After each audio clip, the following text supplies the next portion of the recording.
igisonga ca mbere turabandanya twumva amajambo y'Imana azananye mu gitabo c'iharura, aha naho bacita ngo ni c'amategeko, ni mu bitabo vya kera tutaraheza gusubiramo ngo duhindure neza, ariko muri ya Bibiliya nshasha tucita igitabo c'uguharura, le livre des nombres. Uyu munsi turiko turazirikana mu gisonga ca mbere ibintu bikunze burya Bibiliya ni nk'icirore kitwereka ubuzima bw'abantu, ariko n'ingene Imana ibuzamo n'ubuzima Imana isangiye n'abantu. Turumvise uyu mwanya muri iki gisomwa ingene mu bantu b'Imana bishobora gushika bakagiranira ishari. Aroni na Miriyamu bameze nk'inshuti za Musa, baragize igihe baramusharika kuko babona umenga arafise ijambo rikomeye imbere y'Imana n'imbere y'igihugu. Tugire Kristo. Hari igihe dushobora kubona umuntu Imana igiriye neza, ikamushyira imbere, ikamukuza, ikamukoresha ibintu byiza n'abantu bakamushima, ugaca usanga bamwe iyo abonye umuntu ashimwa n'abandi birakaze, na cyane cyane mu bigeme n'abagore bamwe. Hariho abagore n'abigeme bamwe wihenze uri hafi yiwe ukavuga uti ujya mugore ujya mwigeme ingene ari mwiza, akumva umenga yo kurandura n'amakofi nkuko umenga we ntiwamubonye. Ako gashari kandi hagira umuntu yigira jokone kaba mu bantu bose, gafatanye na ca gikomere c'igicumuro c'inyanduruko. Nk'igisigarira c'ico gikomere kidashoka gihera, ngira ngo kizohera, bifatanye n'ikindi kintu cyo bwishime budashoka buhera mu muntu, ngira ngo buhera nyene abo kwaserutse imbere y'Imana. Sinzi umuntu yigeze kuvuga ati ubwishime ni ikintu kigoye, niho ishari rizanana, ni ikintu kigoye ngo mbere ngo buza gupfa amasaha ane inyuma y'uko umuntu aheje gupfa, yashitse by'ukuri barakonstasiye ko yapfuye, ubwo buza gupfa amasaha ane inyuma. Agomba kuvuga yuko ni ikintu cama mu muntu ategerezwa ko ariko aracungana naco. Ntumenye ingene cakubiriye cadudubije muri wewe, kikubaka ibintu muri wewe bibi. Cyo gituma burya twama tugenda twiyumviriza mu muntu w'imbere muri twebwe, twiyumviriza mu Mukama. Ugasanga rirakuvugishije, ugasanga riragukoresheje, ugasanga riragushizemo. Baramaze kumva bimwe bavuga mu Gifaransa ngo soit d'humeur, biragushizemo amahumeur mabi ku by'ubuzima no ku bandi. Ugasanga umuntu aruzuranye ibintu bibi muri we kubera ishari. Aroni na Miriyamu bakagirira ishari Musa kubera ko ubwa mbere mwumvise ngo nuko ngo yarongoye umugore w'umunyetiyopiyakazi. Ibintu uyu munsi bireze. Umututsi yihenze akazana umugore w'umuhutu, ubwo bwoko bubi mwatuzaniye iwacu. Umuhutu yihenze akarongora umututsikazi, izo nzoka mwinjije mu muryango wacu, mu bwoko bwacu. Yihenze akazana umutwe akabakabana. Ibyo bintu murabizi. Ijambo ry'Imana yuko aravuga ibintu nk'ibi, n'ibyo biba bigomba kumurikamo.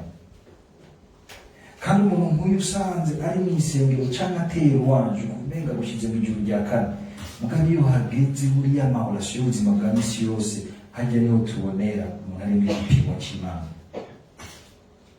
Twaragiye turumva nk'ubu kuva 2015 murazi ibintu vyadutse, ukabona yuko hariho abagore bamwe barushe kuko mu rukundo rwabo bubakanye n'abantu badasangiye ubwoko,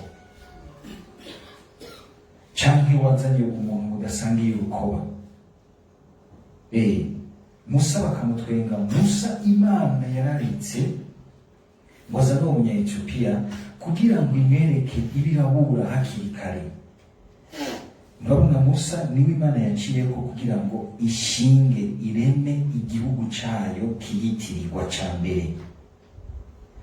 Ikifato yonyene izocako imutuma azana umuntu wo mu mahanga kugira ngo hagati yanyu ubwa mbere twame tumenya kubaha uyu muntu wese womenga ntidusa muri byose, mugabo turasangiye uwo muntu imbere y'Imana, kugira ngo tumenye ko igihugu c'Imana kitagarukira ku bantu b'ubwoko bumwe, ku bantu b'urukoba rumwe. Imana ibayirabura hakiri kare iti naho natwemwe nk'Abanyisirayeli, murabona uwo naciyeko kugira ngo ndabatore, nawe yagiye kurondera umuntu wo mu mahanga. Ni ukuvuga yuko mwebwe ndabaciyeko nze mwugurira ayandi mahanga yose kwinjira nayo ngo abe igihugu canje. Numva umenga ahubwo nubwira imisore iriko irarondera abo bubakana, wowe ubaye ukubaka kwawe si ukuvuga yuko wocuga ibitereka ngiri kujya kwaterebwiza, mugabo ukumviriza umutima muri wewe. Niya gushira ku muntu mudasangiye ubwoko canke mudasangiye urukoba, genda neza rwose kugira ngo ube ikimenyetso c'ubuhanuzi. Nivyo abana bavutse kuri abo bantu nk'abo ntavuze bari hano, iyo hageze amagume baragira ingorane, kuko aja hariya bakamwirukana, yaja hariya bakamwirukana, ariko yamenye kumva icari niwe ashobora guhuza abo bantu bose, akabashiramo akababwira ati mwese muranyiyumvamo nk'uko kandi atamufatwa muri mwese. Ibintu muravyumva? Hari igihe bimwe mu buzima dushobora kubaho mu bihe bimwe bimwe tugapoza amageste prophétique yo gukangurira abantu kumurika mu mizirikanye yabo n'ubwenge bwabo ngo buve mu mwijima w'ibintu bagerereyemo, kandi ushobora gusanga ari ibintu communautaire bikaboha ubuzima bw'Imana, bikaboha kwishira no kwizana, bikaboha ugutunganirwa hagati mu bantu. Twame tuvyibuka umuryango, intara, ubwoko, aho twabonye tuvukira, naho Imana yaguteretse kugira ngo umenye kugira umutima katolika. Umukatolika atanguye gufatwa mu vy'ubwoko, mu vy'intara, mu vy'imigambwe, akibagira ko ari aho Imana yamuteretse ngo yugururire umutima w'Imana abandi bose abariko aramushuma amagaro wiwe. Kandi iyo utanguye gukora gutyo, hari igihe uvyibagira, usanga uriko urakora ku Mana. Musa ngo yari umuntu yitonda, Musa akabibona akihorera. Muga uko kuntu yihoreye akanka kwigwanira, ni ukugira ngo areke Imana imugwanire. Hariho ibintu dushobora kubona abantu batwadutse, patiriya, ndamaze kubona abantu benshi ngaha, ibintu vyabo vyagiye birahera nabi kubera rimwe rimwe kutamenya neza uwo bari kumwe n'ivyo basangiye. Rimwe nshaka kubabwira ni mwebwe hariho ibintu biriko birabakurikirana, ariko nkahora kumbura Imana izoza ibibumvisha, kuko mbere naje hari igihe ngiye kubibumvisha, nshobora kubibumvisha ngo mu runtu agomba guhotora, agomba gukoresha amakofe, agomba gukoresha kuzibira. Bamwe baciye ngaha kaheza nkabona ibintu, kazamva bagiye nk'ahantu gusaba akazi, ngo mbe pati, ngo uyu muntu mwarakoranye, ngo mbe ameze gute? Ndaboronsa akaryo ngenda muponerera. Ijwi rigaca rivuga riti zubukuye mu mutego nkawo. Yego yaraciye ngaha, kandi haraciye igihe, fata umwanya murabe neza ingene ivyiwaho bigeze uyu munsi. Nabishuye neza? fata umwanya musuzume murabe, kandi koko urashobora gusanga muri uyo mwanya atawakinga hari ibintu Imana yakoreye muri we. Kwama twitonda iyo hageze wo kumusavyi w'umukama, umuntu Imana ibashira imbere, kuko ari hajya ari kwizina ari imbere yayo kwizina ry'umukama, si kwizina ryiwe. Ashobora kuba afise n'amagara make, urahigwa wofu umwegera ukamwunganira kivukanyi, ukamuganiriza, ukamwereka, mugafashanya. Hakugenda kuja kumwararaza, kumuvuga nabi, kumumepriza, ugasanga wewe nyene uriko urarwana n'Imana. Si ukuvuga yuko umenga wiba bimari dushize imbere n'aberana n'abamarayika ya mugabo sinabo gusa, ni n'uwitwa umuvukanyi wawe wese. Iyo hageze kuvuga ibintu bibi ku wundi, ni ukubanza ugasubira ukazungurukisha ururimi rwawe incuro zingahe mu kanwa, ukabaza Imana, ukabaza umutima wawe, ukabaza Imana, ukabaza ubuzima. Muze muri abantu bameze gutyo, itonde murabe ntibibandanya neza, kuko Yesu ari ikintu yavuze ngo icyo udashaka ko abandi bakugirira nuko bagirire nawe. Murumva ingene bobo bakengera Musa ngo yazanye umunya-Ethiopiyakazi, bagaca mukengera ngo niwe avugana n'Imana. Uyu munsi hariho abantu mbere ushobora kubona yuko bariko barashinga amadini ku kantu k'ishari ku bapatiri, utubereke yuko natwe dushobora gushinga ibintu biba concurrence. Si ibyo siwe yabishinze, biriho ataraza, kandi bizobandanya n'igihe azoba yagiye. Si igikorwa ciwe, yabonye abihamagarirwa gutyo, nk'uko nawe ushobora gusanga ari indi ngabirano Imana yaguhamagayemo, patira dafise kumenya gukenguruka umuhamagaro w'Imana kuri wewe, utanungwa nabi n'ivy'abandi, ahubwo ukenguruka ivy'abandi ukavyakira nk'ingabirano Imana nawe ikuzaniye ngo ikuzuze. Ntawigera agira vyose nk'uko atawigera abura vyose. Nakaryo keza rero kugira ngo natwe tumenye ingene tuza turatsinda ako gatima runtu kadutera kakadutuma tubisha umubano hagati yacu, tugasanga turi mu ntambara turwanya Imana. Imana igahaguruka ikavugira umusazi wawe. Niwabona abantu baguteza ibintu nk'ivyo, igihambaye si ukuja kunigana, reka nanje mvumbure ibintu vyiwe ndabizi, ndamwerurire, ndamusanzaze hose, nshire ku marezo, uba uguye mu mutego, kuko ubukoze nka wa wundi. Nk'uko kwa Musa ngo yaraciye bugufi, yari yihoreye, kazu kabitura umukama agahaguruka akakugwanira, akakuvugira, kandi aca abigira neza, kamureka. Ariko kandi urabona ko Musa wewe, aho bariko baramushinyaguriza, bamutwenga mu bandi, baca intege abandi ngo ntibakurikire munsi by'ababwira, kuko harya kenshi iyo turiko turatukagura uri imbere, bitumenya ko turiko turaca intege ab'Imana yamuragije. Imana ikagomba kubaka, nawe ugasambuza ururimi rwawe, kandi urasambura rwose.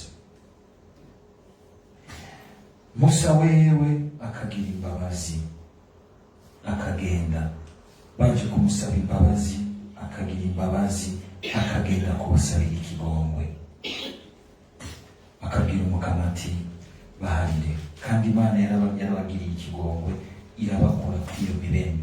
Mwumvise ingene Aroni avuga asaba imbabazi Musa, akagira ati tabariza Miriyamu, ntamere nk'icavutse gipfuye. Igihe cyose turiko turarema urusaku ku muvukanyi, tumwanisha, tumukengereza, tumusuka kw'ivyondo, ni twebwe nyene tuba tumeze nk'ikintu muri twebwe capfuye, kitakigira izina n'ubuzima imbere y'Imana.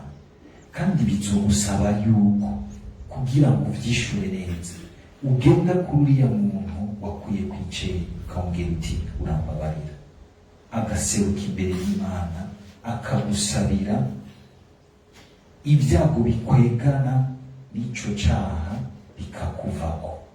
Mwumvise ingene vyagenze? None murumva mwiteguye ko muriko muramaramara imbere y'abantu mwamaramaje, imbere y'abantu mwambitse iceye kubera umunwa mubi. Igihe uvuga iyumvire yuko ivyo uvuze vyubatse canke bisambuye, kuko ijambo rirafise inguvu ridasanzwe. Umukama dufashe. Mbere n'igihe wumva ko ibintu vyagukundiye nk'uko kwa Musa na Yezu, twumvise Yezu aje gukora igikorwa gikomeye cyo kugaburira imikate kiramuha amasukise menshi. Abantu bose baramukundana ko bashaka ko yoza abagaburira imikate batarinze gukora. Wagaca yigira mu misozi ukebukana na se wiwe. Iyo wagize sukise uyijera gute mu bandi? Uriya muntu ushire ku marezo mastati yose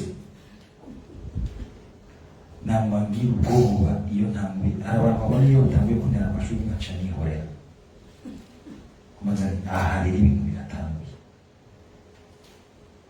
Atari uko tutoshima ineza y'uwundi, ariko urabona ko hariho abantu bayishima nk'uko umenga n'ikigeragezo gihaye kizi wawe, n'abandi bazi kwishima discretement, atari uko barinda kuvuganga mugabo ukabona bahimbawe nuko baza mugasangira iyo nzira neza, mukaba abantu bayisangira. Muribuka wa mukobwa yaragoye amashetani agakurikiza amaruru ba Pawulo ngo ariko arabakeza. Pawulo Imana iramubwira ati iyo ni shetani, hagarara uyikeye ku izina rya Yesu yirukana. Pawulo aca arahagarara aca arayirukana muri bo. Baca bamwiruka ko abantu bamukoresha ubwo bupfumu, bati uradukuye amata mu kanwa, kuko amahera yabinjiriza yaca ahagarara. Ari umuntu ahendwa n'ibishobisho by'abamutera amashurwe, yari guca afatwa mwati wewe ni sawa, urumva ico turi. Mugabo yari shitani iri muri uyo mukobwa. Uzuraba neza ko atabantu bagutera amashurwe ukabona vyose ni twende tu bari mw'ishetani rikwira kwiyerobeka kwigomba no kukurya. Dusaba ubwo bwitonzi uko kwa Yesu. Ugira success, ugira isheke, banza ugende ukenguruka Imana, umenye ingene mubijera kumwe n'Imana, umenye ingene ucumanuka ufise inguvu zose ku miyaga mibi. Yesu avuye muri ubwo bugara bwo kukirukana na se, agaca amanuka agasanga abigishwa, ikiyaga kigire kibahazukire, akagihagarara hejuru akagikankamira ati subiza hasi. Uko nawe uza uragenda ukajera neza amaswitse cyangwa amahesheke yawe kumwe na Data, niko azoguma guha kuguma uhagaze, ntihagire imiyaga igusenyura.